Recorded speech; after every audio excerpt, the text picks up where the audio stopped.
is coming out, if you are now to ask them to do an accrual basis, I mean, the issue is have to be more of capacity-related issues. I mean, yes, they can do accrual, but if you ask them now to go back and do accrual, I am afraid it's not going to happen. So maybe it's something that you need, I mean, a further discussion, I mean, related to this issue. But for now, I can comfortably say no, it's not possible. Whether it's ideal, but whether they can do it, that is something else. Thank you very much, Auditor. Yes, members, if you have further questions. Yes, Auditor, in your reports or the management response, indicates when situation will be listed. I don't actually understand what you mean by immediately, because that will, my question will be based on that. Can you explain, please? Did you say immediately? Can you refer me to the page, please? I've seen some responses, not only one. There are some which. You mean as part of the management letter? As part of management response? As part of the management response. Well, what it means is, I mean, they have already settled that. It's already been resolved.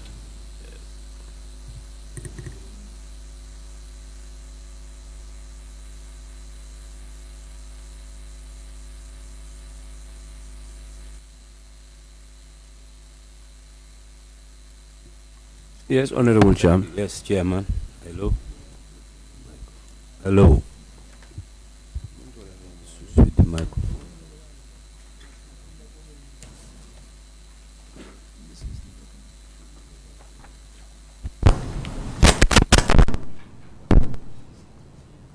Hello. Yeah. Okay. Going by the management letter, it states that there are like procurement plans, findings, Regulation 2945 of the GPPA Act 2014 states a procurement organization shall submit its procurement plan to the authority as determined in the regulations. After budget approval and at quarterly intervals, each procurement organization shall submit an update of the procurement plan to the authority. Acknowledgement letter was not received from GPPA on the procurement plan that was sent to for 2019 procurements. Do you have explanation to that? Page 38.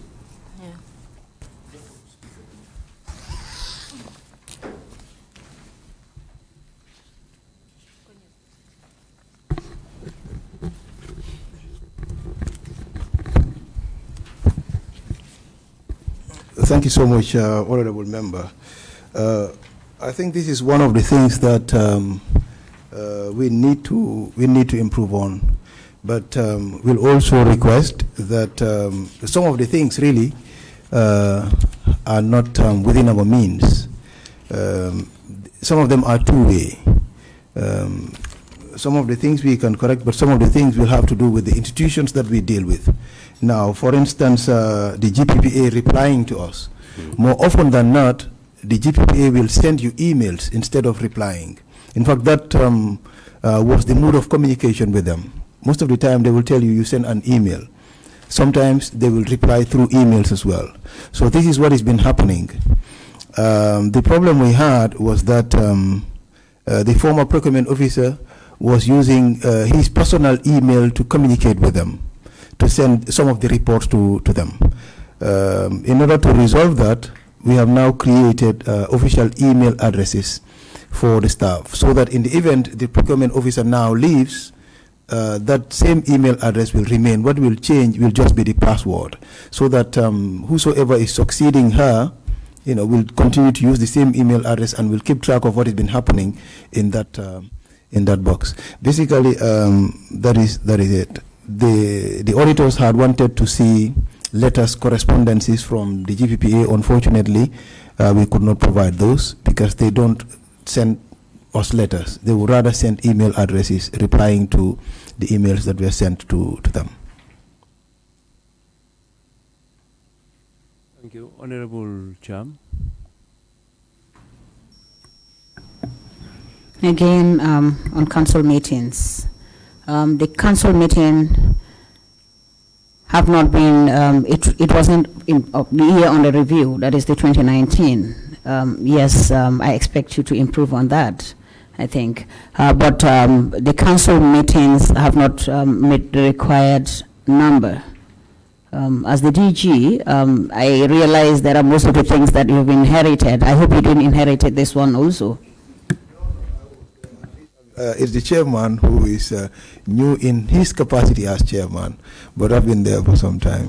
By the way, he's been there for some time too. He's only been there as chairman for like a year now, but he's been in the board for like 4 years now, 5 years, something like that. Yeah. Chairman, have you improved now? Sorry. Actually, I think the issue of board meetings have now improved greatly because if you ask him, by the end of the quarter, I will keep on him to say, you need to schedule a meeting for this quarter. So we want to ensure that the meetings are held as regular as indicated in the board. In fact, we have one on Saturday. Yeah, we are supposed to have one on Saturday for the last quarter. Also, on the training policy, management should ensure that a staff training policy or a plan is in a place that outlines relevant processes and procedures for training, and it's not been implemented. What's your take on it? Yes, we are planning to have a retreat. This I must say I regret to announce that it's been delayed as well as a result of lack of funding for it. But hopefully, I discussed with the chairman a few days ago, and we have been pursuing the ministry to help us with the funds for us to be able to do that. Hopefully, we are going to have one at the next council meeting, not this one, at the next council meeting, so that we coincide the council meeting with a retreat, so that we can use that opportunity to review these documents. We have a draft. I have my laptop with me. I don't mind, I can even share with you. In fact, we shared the draft with the auditors when we had the exit meeting last week, Friday. And we intend to do the review of that draft. We intend to do the adoption of that draft alongside some other framework as well that we had prepared, hopefully at the retreat. Thank you. Thank you, Mr. Chairman. And just finally, I think it's a sort of a reminder on the unpaid affiliation fee that management should ensure that follow-up be made to recover the fee. It has not been implemented in 2019, and I think the new management will not inherit this one as well. Thank you. Thank you very much, Honorable Cham. Yes, on the side of the fuel, it is noted that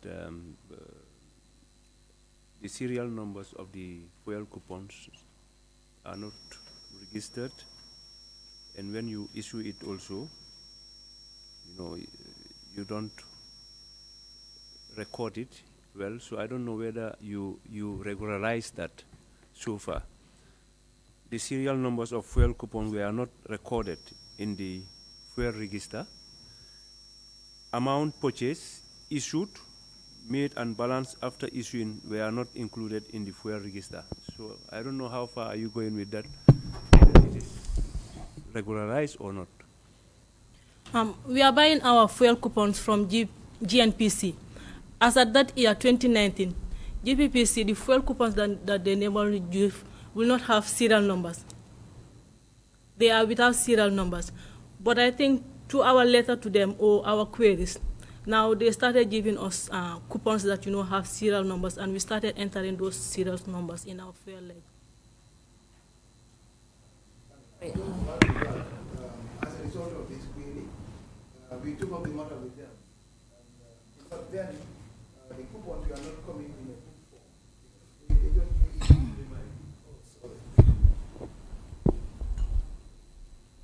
the coupons were not coming in a book form. They were coming in 1-1. So when we had this query, we took up the matter with them. And, well, I don't know whether it's as a result of our complaint that they have them now in a book form, and they come with serial numbers and all of that. So we are happy to let you know that at the next audit or at the next presentation, I'm not sure something like this will come out. Thank you. Mr. Chair? Sorry, Madam. Since this has appeared in the auditor's report, yes, there was no serial number for the previous ones. Now they've improved by providing you the serial numbers. So what do you do to prove to the previous ones that did not have the serial number?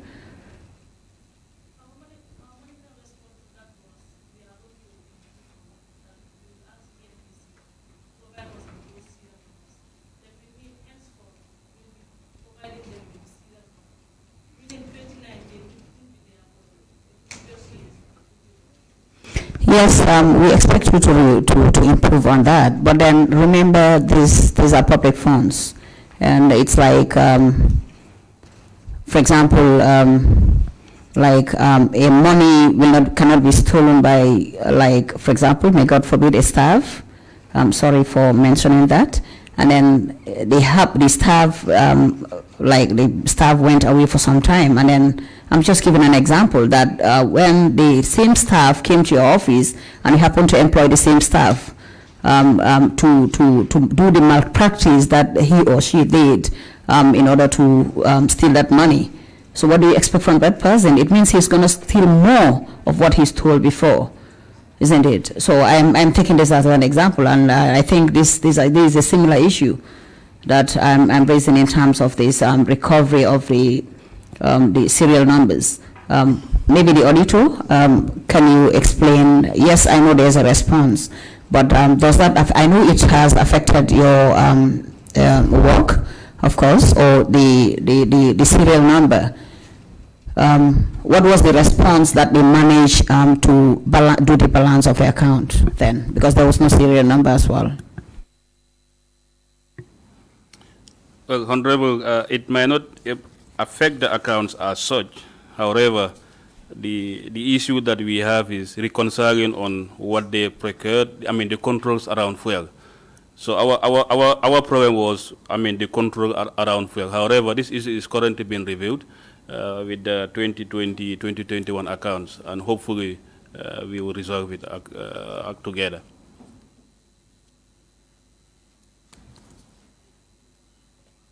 Thank you very much. So now we move on to the procurement aspect. If you have any, observation, you can bring it forward. Yes, Honorable Cham. Yes. On the compliance, going by the GPPA report, during the review, the team have observed that the PO did not establish an examination and receipt committee and also a disposal committee when it comes to contracts. The issues that were flagged here during the review is like, during our review, we did not come across with any notification letter to notify the successful supplier, neither the unsuccessful supplier. Examination and receipt committee established, and also disposal committee to be established. So that's page 10 of the GPPA report.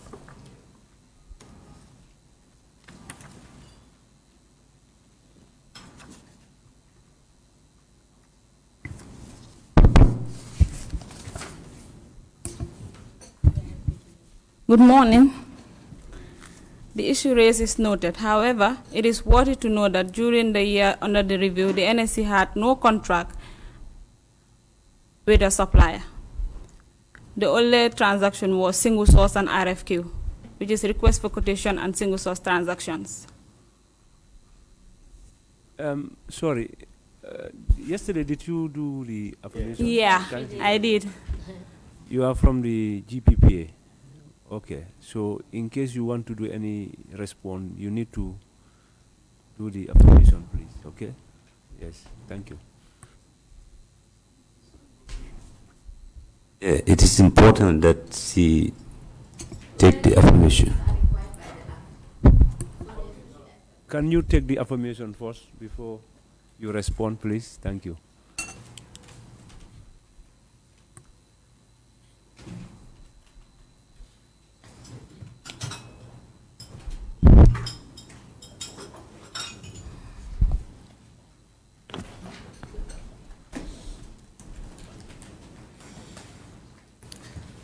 Good morning. My name is Awasuso. I do hereby after that I will speak the truth, the whole truth, nothing but the truth. So help me Allah. Raise your right hand. Oh. I, Awasuso. Good morning. I, Awasuso, do hereby affirm that I will speak the truth, the whole truth, nothing but the truth. So help me Allah.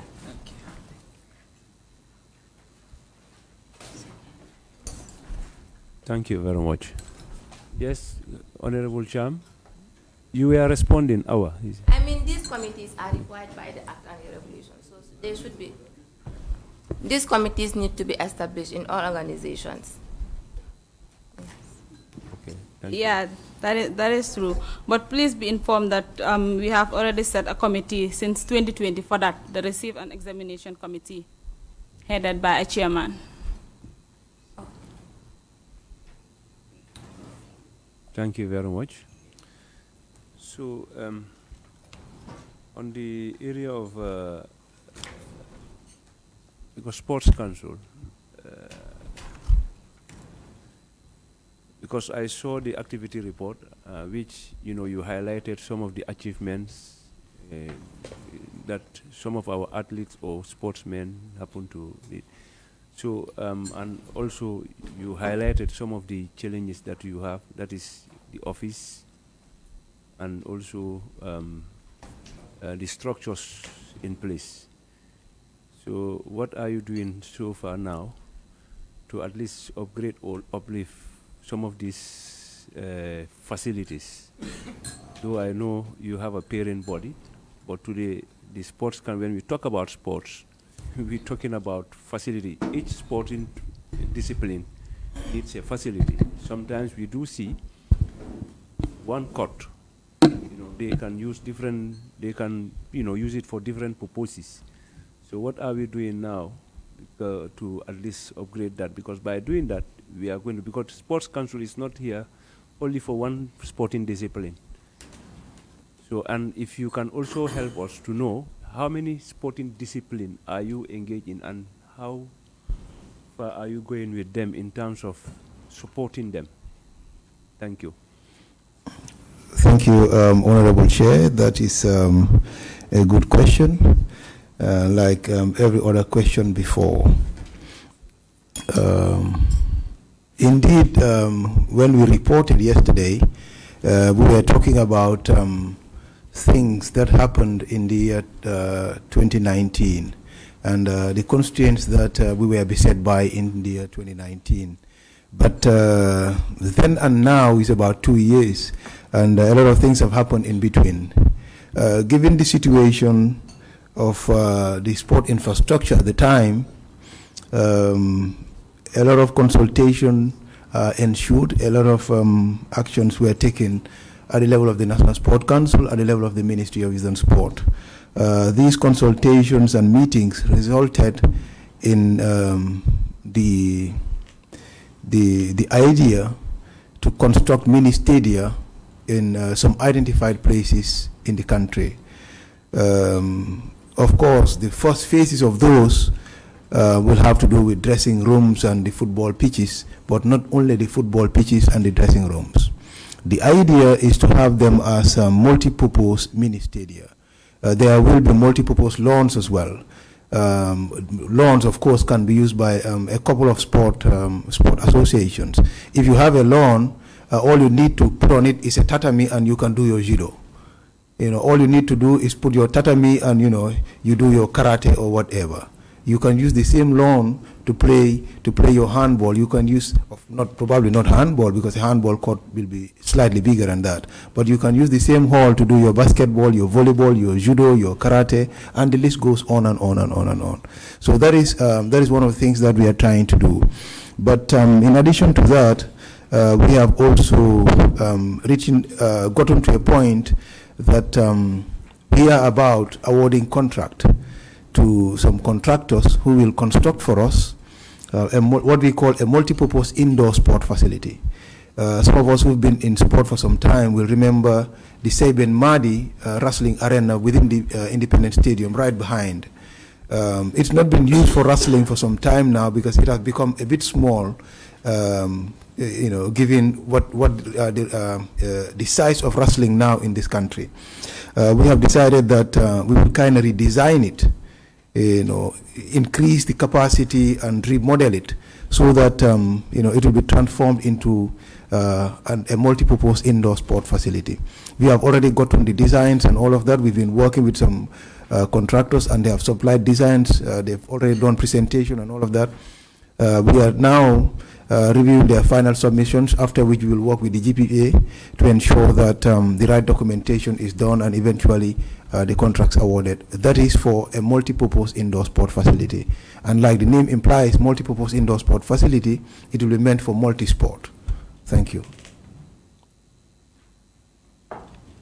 Because yesterday also you mentioned swimming pool. So are you going to have this swimming pool indoor? Unfortunately, not within that. Of course, it's part of the plans. Is it part of the project, I mean? No, it's not part of this project, to be honest. But we are still contemplating and trying to figure out where and how to go about having that swimming pool.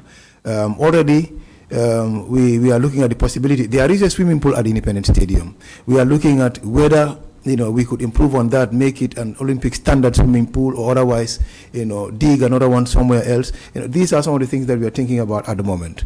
But to be honest, the swimming pool is not going to be part of this multi-purpose indoor sport facility. But indeed, we have it as part of our plans. We are contemplating whether to improve on the one that is already at the Independence Stadium, or otherwise have one somewhere else. Thank you. Yes, Honorable Cham. On the issue of the procurement planning, it's been noted that the National Sports Council do send their annual procurement plan to the authority as dictated in Section 29 of the GPA Amendment Act 2018, which dictates that a procuring organization shall engage its procurement planning with a view to achieve maximum value for money in public expenditure and the other objectives set out in Section 3, and in accordance with the application budgetary procedures. And in the management response, there was no response from the management. Can you respond now, please? Yeah, there was no response because the procurement plan was sent. It is compliant. Check page 13, please. There was an annual procurement plan for the period under review, as stipulated in Section 29 of the GPPA Act Amendment Act 2018. The annual procurement plan was approved by the director and sent to GPPA. So we comply during the year review 2019. Is that so? Yes, that is why there is non-compliance. Thank you very much. Welcome, Mr. Chairman. I'm sitting for him today, but he has another engagement, so we'll still proceed. So, welcome, Mr. Chairman, and if you have any other observation, you can come on. So, and I am going in different based on the report, the submission that you did yesterday, I understand your council, you have a very big role to play as far as sporting activity is concerned in the Gambia. And we know those sportsmen, the reason why they engage into such, they have an interest in it. So what I want to know, like there are certain sporting activities, they are not that much popular. So what do you think we can do? Because it's like football is the most popular sporting activity here. Maybe you can okay, football, basketball, and handball. So, but like this martial art is something that is really growing now. In fact, if you look at other countries in the area of wrestling now, wrestlers are moving from those countries to go to the Western world to, align themselves to that new wrestling system. And this will help our youths, because at the end of the day, when we talk about sports, it's about the youths. So because we have karate, judo, and so many disciplines. So though we have another committee responsible for sports, we are here just to ensure that your accountant, but it will also help us in case tomorrow your budgets are around through the ministry. We can know, but we just want to know some of the things that you have in place as far as other sporting activities are concerned. That is not football, but like judo, karate, boxing, even wrestling, we understand is coming up, but we don't have a facility. We use football ground, and I don't think after investing millions of dollars, you use the same ground for wrestling. So it's going to be another waste of resources. So I don't know whether you are thinking along that line. Because right now, most of the Gambian youths, they are in love with this wrestling. So, and I think we need to improve on that. Thank you so much. I mean, I can't agree more with you saying that a lot more really needs to be done in terms of helping the smaller, or otherwise if you want to call them not too popular sports. I am happy to inform this very important body that efforts towards that have already begun. And evidences of that is the fact that in the Islamic Games that are about to happen, the Commonwealth Games that are about to happen, there will be judokas going there to fight in the name of the Gambia. We have about 5 judokas who will represent the Gambia at Islamic Games in Turkey later next month. There will be 2 who will be representing the Gambia at the Commonwealth Games beginning early next week. These are efforts that are being made, to ensure that we also help the smaller associations. We're doing a similar thing as well. This is outside the martial art, though. The para weightlifting, para table tennis, and all of those. I mean, these are sports that are not too popular in the Gambia, notwithstanding they are being done, and the athletes in those respective disciplines are doing quite well. So we are also cognizant of that, and are ensuring that we help them in order to bring them up. Even swimming as well. There will be some swimmers representing the Gambia at the Commonwealth Games, at the Islamic Games as well. I mean, you are absolutely right. More often than not, when you talk about sport in the Gambia, people think you're talking about only football. Ironically, we are winning more in other sports than even we are winning in football. But unfortunately, probably for whatever reason, I mean, each time we talk about sport, people just tend to focus on football, when in actual fact we are winning more in the others. But Taekwondo as well will be going to the Commonwealth Games, will also be going to the Islamic Games. So we are also trying to do that. But more importantly is the fact that not too long ago, a Mixed Martial Art Association was endorsed by the National Sport Council, and they are doing very well. That is part of, that relates to those wrestlers in Senegal that are going towards Europe or to Europe and doing some other things and gaining a lot of money out of that, because that is it's a very risky sport. It's mixed martial art. It's very risky, so you need to start somewhere. You need to have a combination of skills in order for you to be able to succeed in it. Otherwise, you may suffer some serious injuries. And that is why what we are doing now is for them to start locally, and then eventually they have started going into Senegal and other regions of Senegal, to practice and to fight there, with a view to ensuring that eventually we start exporting them, to Europe and other parts of the world. Indeed, we have started, and hopefully someday, somehow, we will get there. Thank you. Thank you very much. On the side of wrestling, the space or the facility, are you? Oh yeah. I'm sure if someone was gonna, box me if I don't say something about that after I leave this office, because with us here is the desk officer for wrestling at the National Sport Council, Mr. Bojang, who is actually the chair of that committee that the procurement officer earlier on mentioned, the receiving and examination committee. He is the chair of that committee. Boxing, wrestling as well. A lot is being done in that area. Again, like you said, it's gaining momentum. Right now in the Gambia, it's about probably the second most popular sport. After football is wrestling. And we have had issues having, the space and, to conduct these things. But we are happy that there is this EU project that we are working with them, we are collaborating with them, the EU, the Gambia National Center for Arts and Culture, we are working with them so that we can have, some wrestling arenas across the country. That project is being on, and so much work is already been done in that regard.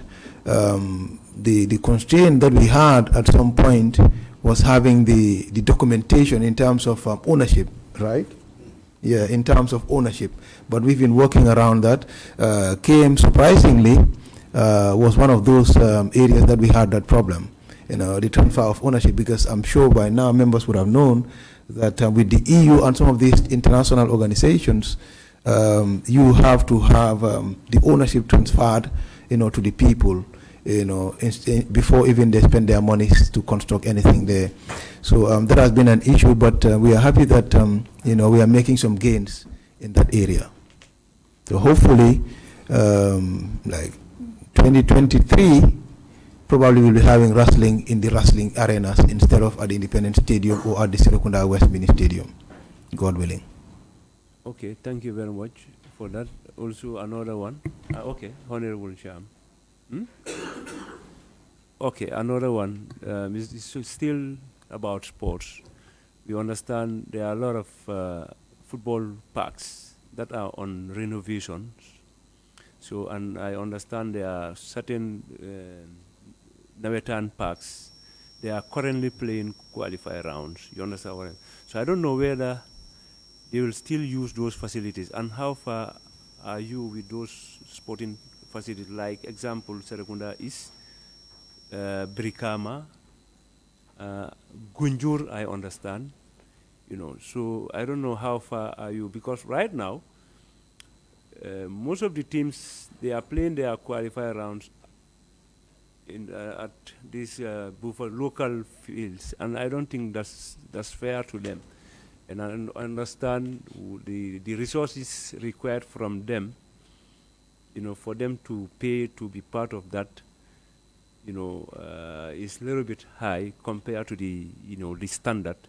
So I don't know how far are you for the completion of those projects, so that, at least this year Nawetan people can play. Let me quickly clarify that those mini stadia are not being done by the National Sport Council, neither the Ministry of Youth and Sport. They belong to the local municipalities. And my understanding, or our understanding, is that at some point, because the GFF used them, so the GFF took a decision to kind of revamp them or renovate them, and got them excavated, and all of a sudden they got stocked. Why they got stocked, whether they got the funds and used them for something else, I'm not too sure. Whether they did not get the funds at all, I'm not too sure. But the information that we are getting, even though not unconfirmed, is that hopefully Nawetans will take place in those mini stadia. I'm not too sure about that. That is not directly under our purview. Thank you. Okay, thank you very much for that clarification. Thank you very much, Mr. Chair. On the value for money, there is this non-compliance of no market research by the council, no negotiation for better offer for its single source procurement as required by the regulations, and there is an implication of no assurance of value for money. And there is also a response from the management that the issue was well noted, and however, this is a result of the fact that the National Sports Council more often than not is supplied on credit basis due to the insufficient subvention. In view of this, the NSC is compelled to buy for the vendors willing to accept staggered payments. Is there any improvement on that, please?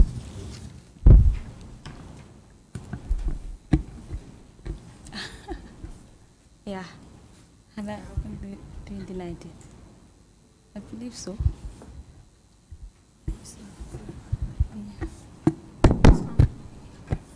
I can say, yeah, there is a little improvement on that. Yeah.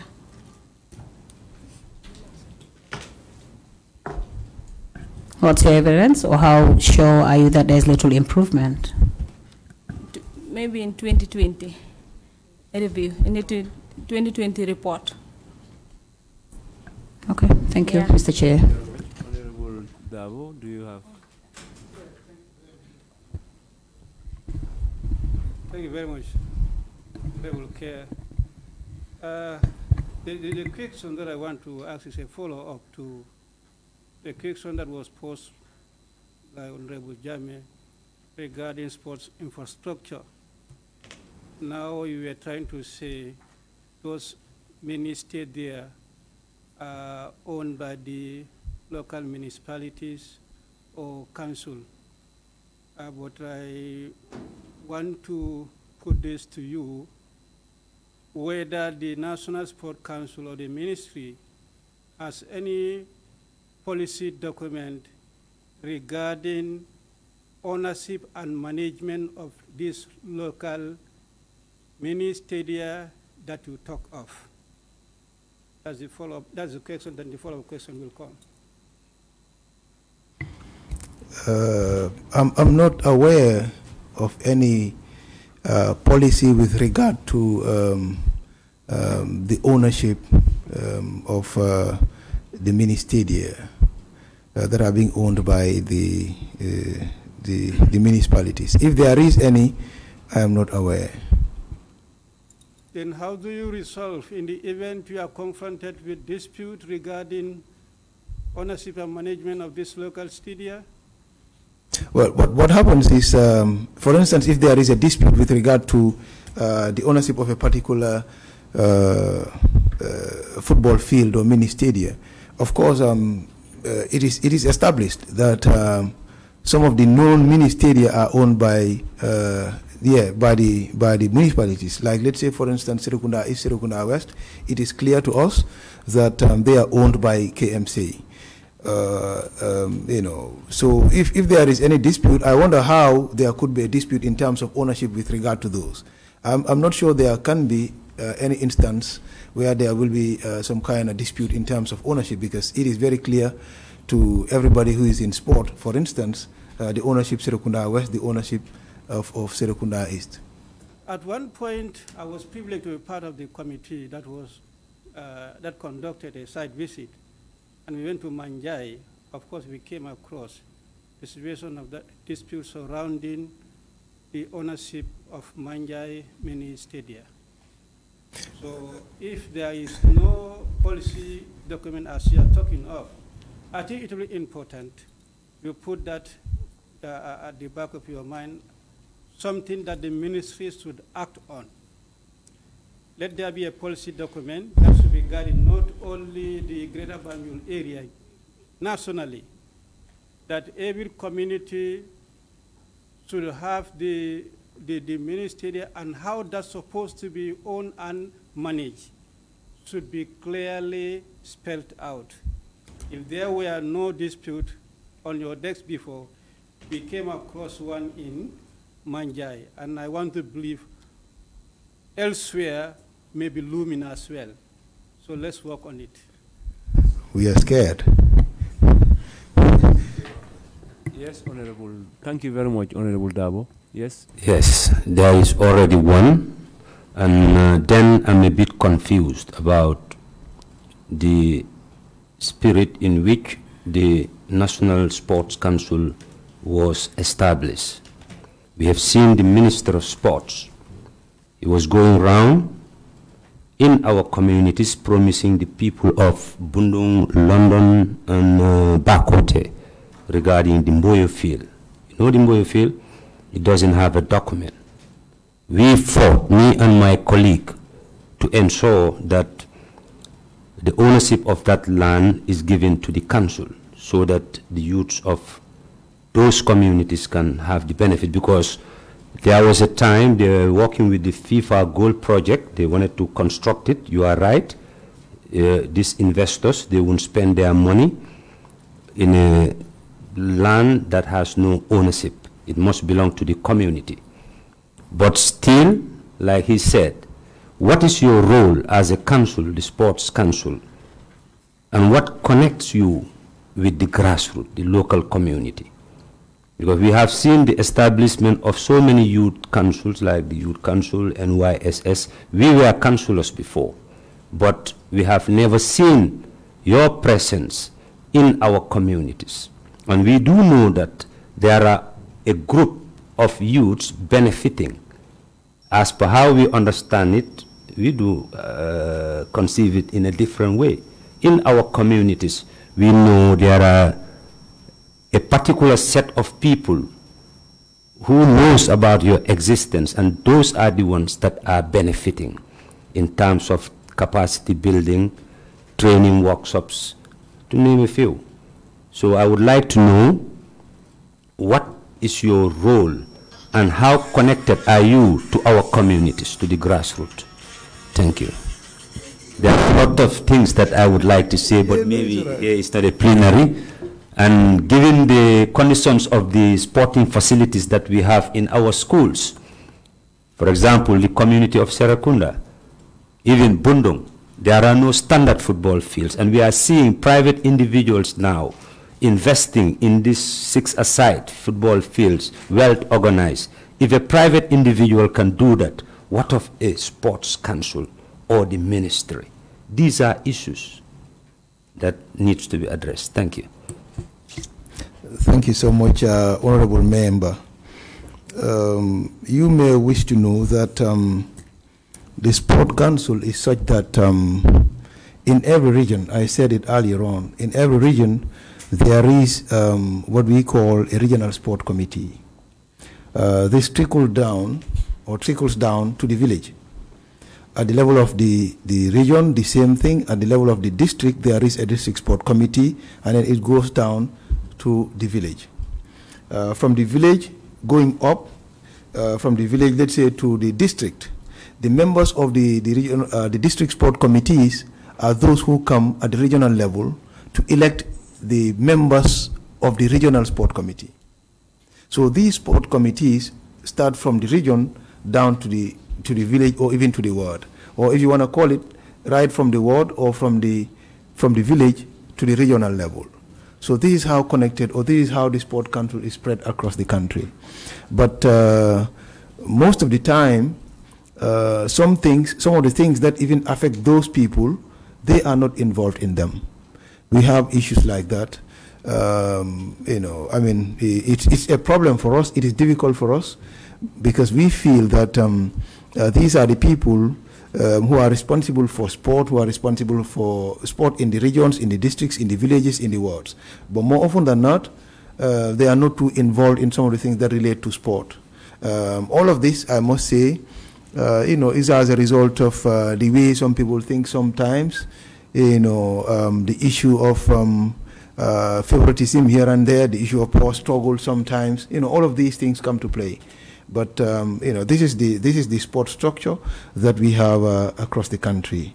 With regard to the issue of the Mboyo field, I can't remember. Well, I'm not too sure which of the honorable ministers you're talking about, but I remember being there with at least 2 honorable ministers, and the promise has been to find a way of improving on that football field. As far as the current honorable minister is concerned, that is still very high on his agenda.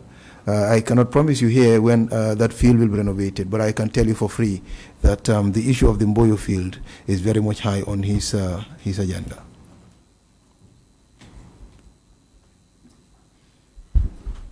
Thank you very much. On that note, if you have any other question or to them, it's welcome. But without any question, I just want to, allow them to come up with their final statement based on the activity report of 2019. If you have what I want to say is that to build the bridge between you and the communities, I would advise that in the case of Kanifing Municipal Council, at least you have a working relationship with one of the WDC members, Ward Development Committee members. In the case of like the area councils, you involve the VDCs, a member from a VDC, Village Development Committee. Thank you. I think that one is more of decentralization, because VDCs, they normally have their sports committee or sport youth rep.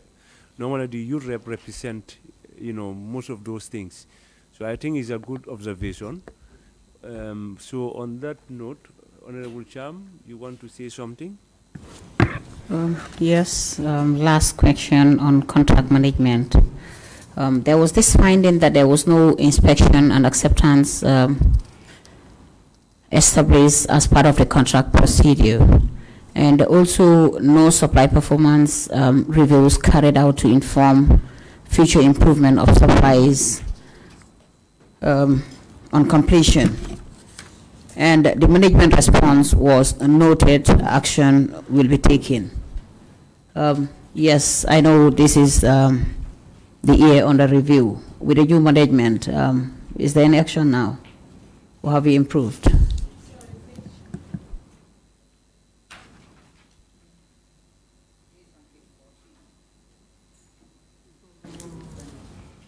On the management later.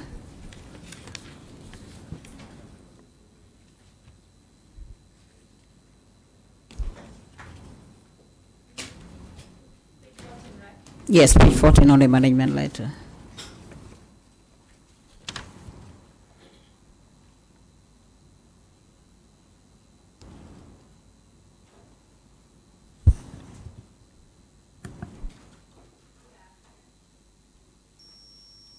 Yes, there's an improvement to that. What's the evidence? The report 2020 will show the evidence. Thank you, Mr. Chair. Thank you very much. On that note, I want to allow the chairman or the director to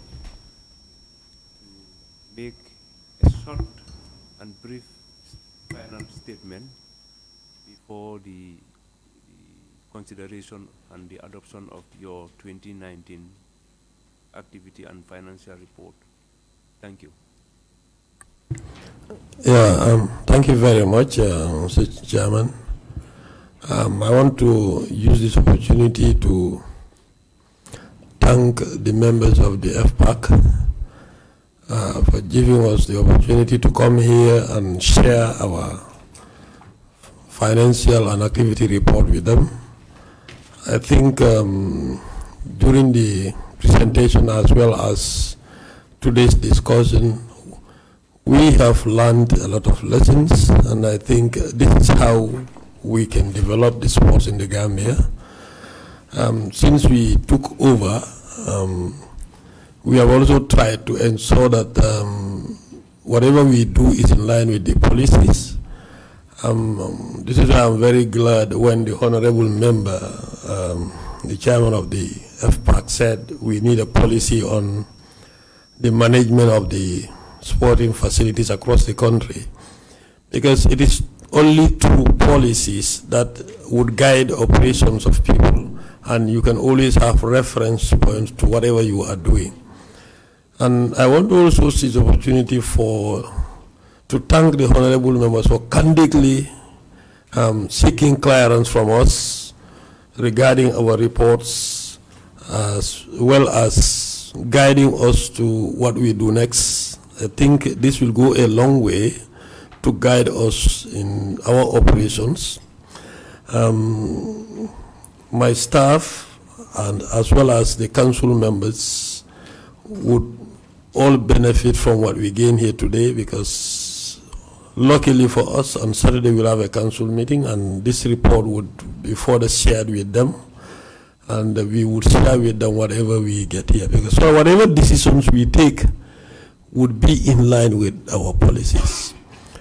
We assure you, next time when you come here, you would see a lot of improvements. And I think my staff is ready. This is why we are all here today, so that we hear it from the horse's mouth. From now on, everybody will be on his or her feet to ensure that we work towards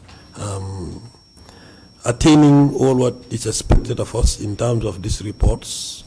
And come next time, we will do our best. So we thank you once again for the time, the encouragement, the guidance, and the words of wisdom. But we would still rely on you to support us wherever we need your support. Thank you. Thank you very much, Mr. Chairman. So on that note, honorable members, on behalf of the honorable members of this committee,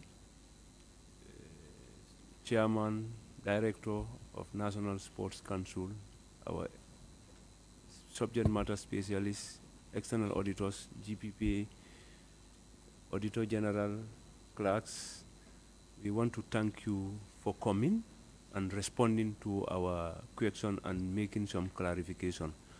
So on that note, can a member, honorable member, move for the consideration and adoption of the 2019 report of activity report of National Sports Council, their financial state? Thank you. I hereby move for the consideration and adoption of the 2019 of NSC's report. Thank you. Second. So on that note, I will use this opportunity to adjourn the meeting till later in the afternoon. Those in favor say aye. Those not in favor say no.